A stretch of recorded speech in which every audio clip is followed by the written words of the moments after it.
দেখো, বাড়ি যদি তোমার পশ্চিমবঙ্গ, তো নিশ্চয়ই এই খবরটার সঙ্গে তোমরা অবগত আছেন যে পশ্চিমবঙ্গের পোয়াতুরকুটি একটা জায়গার নাম, সেই জায়গার মধ্যে একটা নৃশংস হত্যাকাণ্ড সংঘটিত হয়েছে।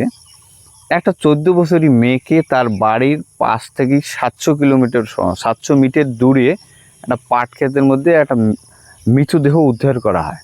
এই মৃতদেহটা দেখিয়ে গ্রামবাসী তথা পুলিশ প্রশাসন এটাই মনে করবে লাগছে যে ধর্ষণ করিয়ে একে খুন করা হয়েছে। তো এই কেসের সঙ্গে বর্তমান সময় একটা নামে উঠে এসেছে, সেটা হচ্ছে শফিকুল হক, যাকে কিনে পুলিশ ধরছেও, পুলিশের হেফাজতে আছে। তো আমরা এই কথাটা ভাবতে অবাক লাগে যে আমরা কোন সমাজে বসবাস করি, যে জায়গার মধ্যে আমাদের ছোট বোন ছেপ না, এরা এরা কোত্থেকে আসে। এই মামলার সঠিক তদন্ত হোক, আর এই মামলার সঙ্গে যুক্ত যেই আছে তাকে দৃষ্টান্তমূলক শাস্তি দেওয়া হোক, হয় ফাঁসি হোক, না হলে ওই স্পটের জায়গায় এনে দাঁড় করিয়ে এনকাউন্টার করা হোক। এটা আমার দাবি। দ্বিতীয় কথা হচ্ছে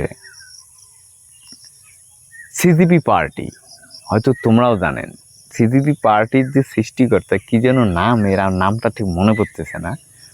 ও 6 তারিখে, তার মানে আজকে হচ্ছে 5 তারিখ, 6 তারিখে ও দিল্লি এয়ারপোর্টে আসবে এবং প্রেস বার্তায় এই কথাটা বলছে যে দেখি যে আমি দিল্লি এয়ারপোর্টে যাই, মানে আমাকে মানুষ ভালোবাসে কি না, আমাকে রিসিভ করতে মানুষ আসে কি না। তো যাই হোক, 6 তারিখে এটা দেখার বিষয়। তারপরে তোমার সিজিপি পার্টি কিন্তু একটা প্রেস কনফারেন্স করছে। প্রেস কনফারেন্সের মধ্যে আমার একটাই দাবি যে ভারতবর্ষের যে শিক্ষামন্ত্রী আছে, সেই শিক্ষামন্ত্রীকে পদত্যাগ করতে হবে। দাবিটাও লিগেল ভ্যালিড দাবি, কারণ সে তার কারণে অনেক অনেক অশান্তি করা হয়েছে। নিটের পেপার লিক হয়েছে, বহুত মানুষ মারা গেছে, আন্দোলনরত অবস্থায় আছে, বর্তমান সময়ও আছে। তো সিজিপির সৃষ্টিকর্তা, তার কথা হচ্ছে শিক্ষামন্ত্রী যদি রিজাইন না করে তাহলে আমি দিল্লিতে গিয়ে আন্দোলন করব, আন্দোলনের রাস্তায় নামি যাব। তো আজকে 5 তারিখ, আসবে 6 তারিখ। তো ঠিক আছে, দেখা যাক এটি যে সিজিপি পার্টির এই যে আন্দোলনের কর্মসূচিতে এটা কতটুকু সফল হয়, এটা খুবই দেখার বিষয়। আর তোমরাও যদি ককরোচ জনতা পার্টির সমর্থক হয়ে থাকেন আর দিল্লির আশেপাশে থাকেন, তো মুইকম যাও রে ভাই, দিল্লির এই আন্দোলনটাকে সফল করো। কারণ আন্দোলন না করলে কোনো দিনও পরিবর্তন হয় না, আর এই পরিবর্তনটার খুব দরকার। এই গেল। তৃতীয় খবর হচ্ছে পশ্চিমবঙ্গের রাজনীতির মধ্যে খুব ইন্টারেস্টিং ঘটনা হচ্ছে বর্তমান সময়। হয়তো তোমরাও জানেন যে দীর্ঘ 15 বছরের শাসন ক্ষমতাকে সরিয়ে বর্তমান সময় বিজেপি সরকার। তো বিজেপি সরকার যখন ক্ষমতায় আসলো, বিজেপি সরকারের মুখ্যমন্ত্রী মাননীয় শুভেন্দু অধিকারী, এ কিন্তু এই কথাটা স্পষ্টভাবে বারবার কইছে যে টিএমসি যে পার্টিটি আছে, এই পার্টিটি করার লোক থাকবে না, বুথের মধ্যে পুলিং এজেন্ট দেওয়ার লোক থাকবে না, টিএমসি পার্টিটিকে সম্পূর্ণ ধ্বংস করা হবে, পশ্চিমবঙ্গ থেকে টিএমসি পার্টিটিকে একদম নির্মূল করা হবে, টিএমসি পার্টিটিকে শেষ করা হবে। তো এই কথাগুলির পরে কিছু কিছু কার্যকলাপ টিএমসি পার্টির সাথে হওয়া লাগছে। যেমন টিএমসি পার্টির যে সাধারণ সমর্থকগুলি আছেন গ্রামে গঞ্জে, এবার পুলিশ তুলে নিয়ে গেছে, নানানভাবে হেনস্থা করছে। হ্যাঁ, হেনস্থা করার ফলে মানুষ প্রকাশ্যে আসে টিএমসির কথাবার্তাটা কভার পায় নাই। তারপরে এর উচ্চ লেভেলের যে নেতাকর্মীগুলি আছে, এমএলএ এমপি, ইমার উপরে নানান ধরনের চাপ তৈরি করা হয়েছে, ইডি সিবিআই পুলিশ। হয়তো সেই কারণেই বর্তমান সময় একটা টেনশন চলবে নাকছে। কিন্তু মজাদার ঘটনা হল এই জায়গাটার মধ্যে, তোমরাও হয়তো এই কথাটার সাথে মোর সাথে এগ্রি করবেন, যে দেখো টিএমসি পার্টির সৃষ্টিকর্তা কে। টিএমসি পার্টির সৃষ্টিকর্তাটা হচ্ছে মমতা ব্যানার্জি। তো টিএমসি পার্টিকে কার মতো করে চলবে, কার নির্দেশ মেনে চলবে? মমতা ব্যানার্জির নির্দেশ মেনে চলবে। মমতা ব্যানার্জি হচ্ছে টিএমসি পার্টির নেত্রী, চেয়ারপারসন, তার কথা হিসেবেই এই দলটা থাকতে হবে। কিন্তু এই হাইরির পর যখন টিএমসির কয়টা এমএলএ দিচ্ছে? 80টে। তো 80টা এমএলএ নিয়ে তো পশ্চিমবঙ্গের মধ্যে একটা তো বিরোধী দলের ভূমিকাটা তো টিএমসিকে বর্তমান সময় পালন করতে হবে। তো সেই বিরোধী দলের দলনেতা হিসেবে মমতা ব্যানার্জি শোভনদেব চট্টোপাধ্যায় বাছে নিয়েছে, যাই কিনা 10 বলের এমএলএ। মমতা ব্যানার্জি সেই আন্দোলন যখন করছে সেই সময়ের সঙ্গী, হ্যাঁ, সেই ব্যক্তিকে মমতা ব্যানার্জি বিরোধী দলনেতা হিসেবে বাছে নিয়েছে।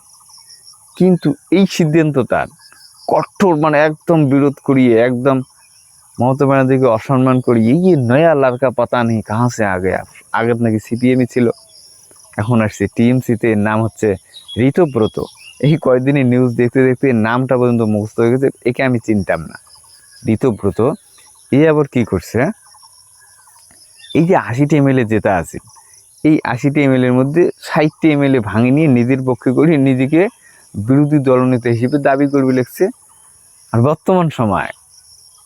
বর্তমান সময় আইনত টিএমসির বিরোধী দলনেতা ওই ঋতব্রতই।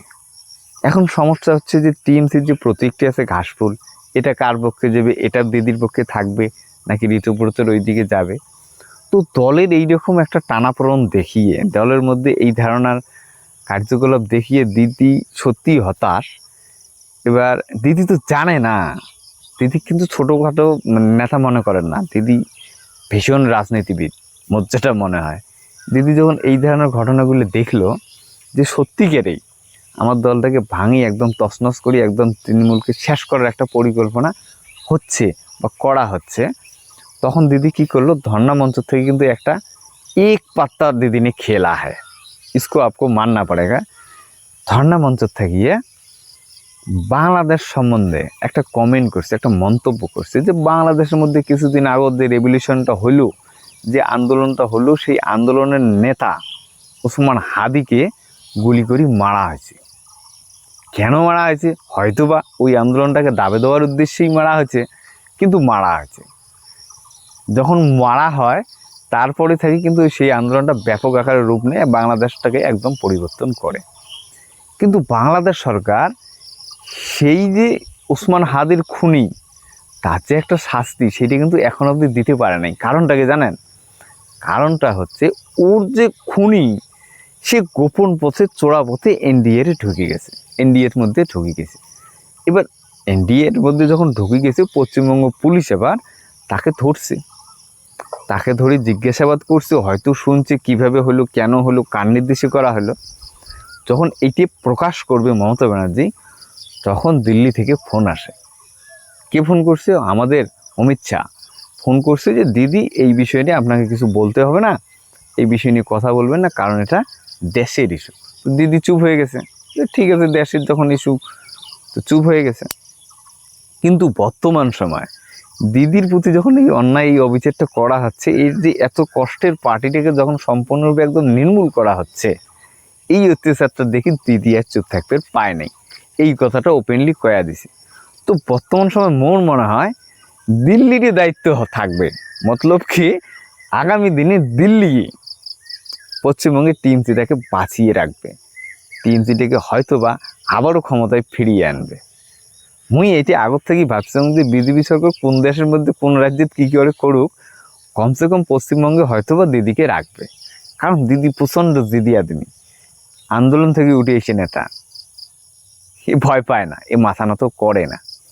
তো ঠিক আছে, আগামী দিনে দেখার বিষয়। তো বর্তমান সময় ওই যে ঋতব্রত ওদের বিরোধী দলনেতা হয়েছে, আর ঘাসফুলটাও ওর দিকে।